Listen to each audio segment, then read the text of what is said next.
Hello dear friends, welcome to my channel Abhijit Vishwas. इस channel पे generally मैं बात करता हूँ फायर अलार्म सिस्टम के ऊपर, टेक्निकल नॉलेज के ऊपर, न्यू आइडियाज़ एंड रिव्यूज़ के ऊपर। अगर मेरा वीडियो आपको पसंद आता है तो प्लीज़ लाइक कीजिएगा एंड चैनल को सब्सक्राइब भी कीजिएगा, क्योंकि नेक्स्ट वीडियो का अपडेट आपको इमीडिएटली मिलना चाहिए, राइट। तो चलिए आज के वीडियो स्टार्ट करते हैं। सो फ्रेंड्स इंजीनियर्स, आज हम लोग बात करेंगे NFPA 72 एस्पिरेशन सिस्टम और वेजदा सिस्टम के बारे में क्या कहता है, राइट। सो हम लोग जब भी वेजदा सिस्टम डिज़ाइन करने जाते हैं हमारे दिमाग में आता है कि NFPA को फॉलो करना ज़रूरी है। सो NFPA में क्या लिखा होगा, NFPA में कौन कौन सा क्लॉज फॉलो करना होगा। तो आज इस वीडियो में हम लोग वही देखेंगे कि exactly during the design time NFPA में क्या क्या क्लॉज लिखा हुआ है जो हम लोगों को फॉलो करना चाहिए। तो चलिए अगले पेज की तरफ। सो फ्रेंड्स, जब भी आप NFPA कोड बुक ओपन करोगे एंड एस्पिरेशन सिस्टम के बारे में ढूंढोगे, सो आपको फर्स्ट वाला क्लॉज जो है उस पे जाना पड़ेगा, दैट इज 3.3.66। इसमें क्या है, इसमें एक्चुअली डिटेक्टर्स के बारे में लिखा हुआ है कि आप जब फायर अलार्म सिस्टम डिज़ाइन करने जाते हो तो कौन कौन सा डिटेक्टर्स आपको लेना पड़ता है आपके कंसीडरेशन पे।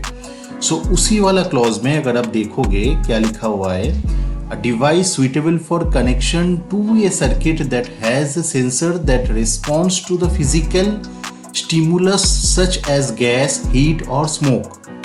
इसको हम लोग डिटेक्टर कहते हैं। उसी के अंदर टाइप ऑफ डिटेक्टर्स पे आपको फर्स्ट वाला जो क्लॉज मिलेगा दैट इज 3.3.66.1, जहाँ पे लिखा हुआ है air sampling type detector.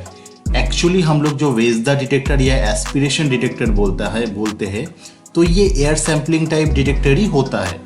Okay, so a detector that consist of a piping और tubing distribution network that runs from the detector to the area to be protected. An aspiration fan in the detector housing draws air from the protected area back to the detector through air sampling ports, pipes and tubings at the detector.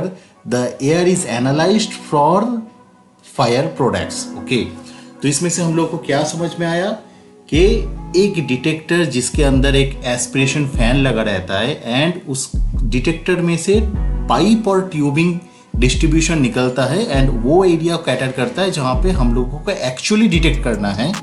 तो वहाँ से क्या होता है ना, air samples through the pipe वो collection आता है टू द डिटेक्टर चेम्बर, जहाँ पे उसको एनालाइज किया जाता है कि उसके अंदर कुछ स्मोक पार्टिकल्स है या नहीं। सो this is the aspiration system. So NFPA के अकॉर्डिंगली जहाँ पे इस टाइप का सॉल्यूशन चाहिए होगा, वहाँ पे आप आराम से वेजदा सिस्टम और एस्पिरेशन सिस्टम प्रोवाइड कर सकते हो। तो चलिए देखते हैं नेक्स्ट क्लॉज क्या है।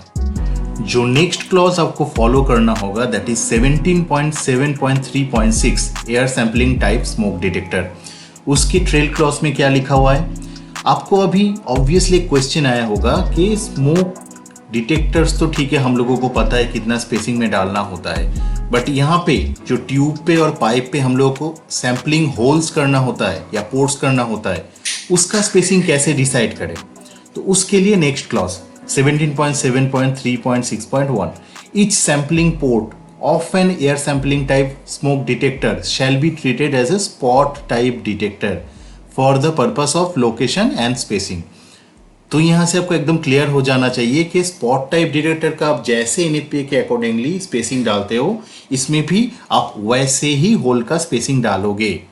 It's clear, right. So going to the next point 2, maximum air sample transport time from the furthest sampling port to the detector shall not exceed 120 seconds. सो यहाँ पे क्या बोला हुआ है, जो फर्देस्ट पॉइंट पे आपका सैम्पलिंग होल होगा वहां से जो एयर सैम्पलिंग कलेक्शन हो रहा है टू द डिटेक्टर चेम्बर, ये टोटल ट्रांसपोर्ट टाइम आपका 120 सेकेंड्स के अंदर होना चाहिए, तभी आपका कैलकुलेशन बैलेंस होगा, नहीं तो नहीं होगा। बट ये 120 seconds is the maximum one, यहाँ पे वेरिएंट्स रहता है। 120 सेकेंड्स पे आप डिजाइन करते हो तो that is a standard design. उसके नीचे 90 सेकेंड्स के अंदर आप डिजाइन करते हो तो वो अर्ली वार्निंग डिजाइन होता है।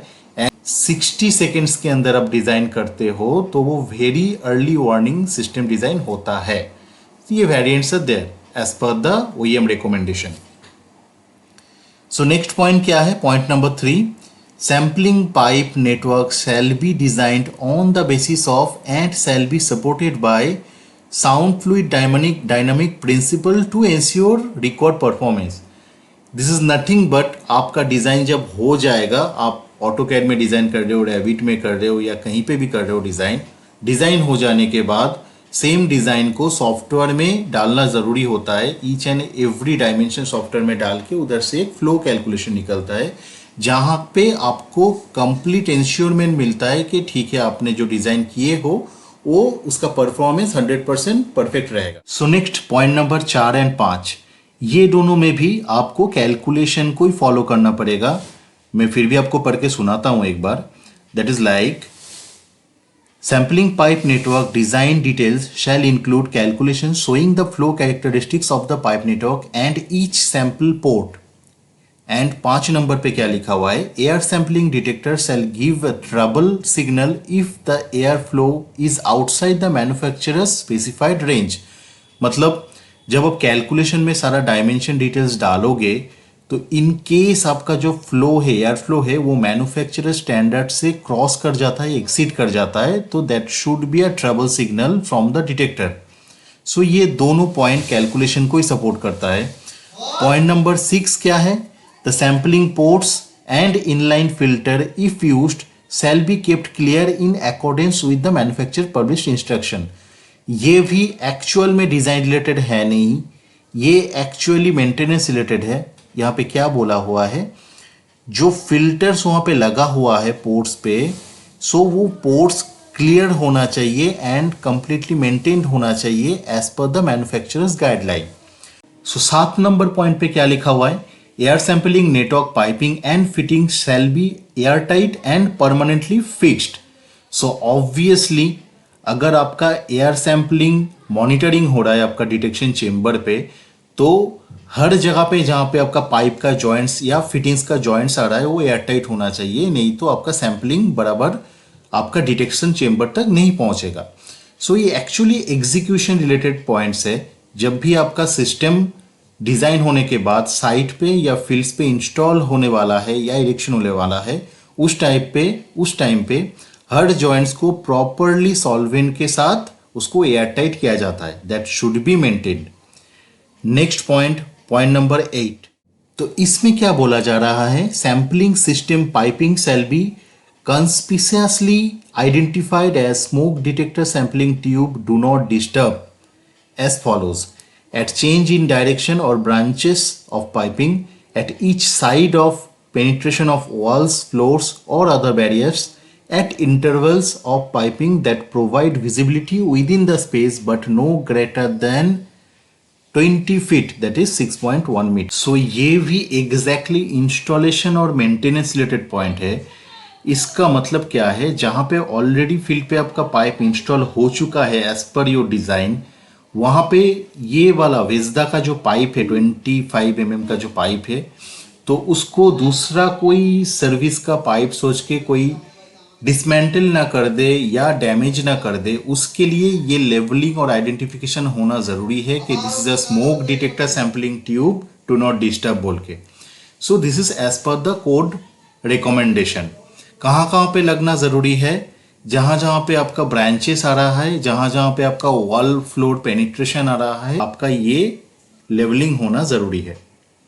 सो ये सारा पॉइंट्स है जो एस्पिरेशन और वेजदा सिस्टम के बारे में NFPA 72 कोड में लिखा हुआ है.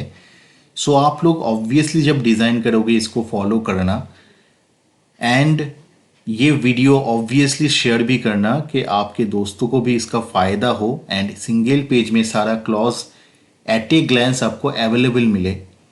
So thank you for watching. आज के लिए इतना ही.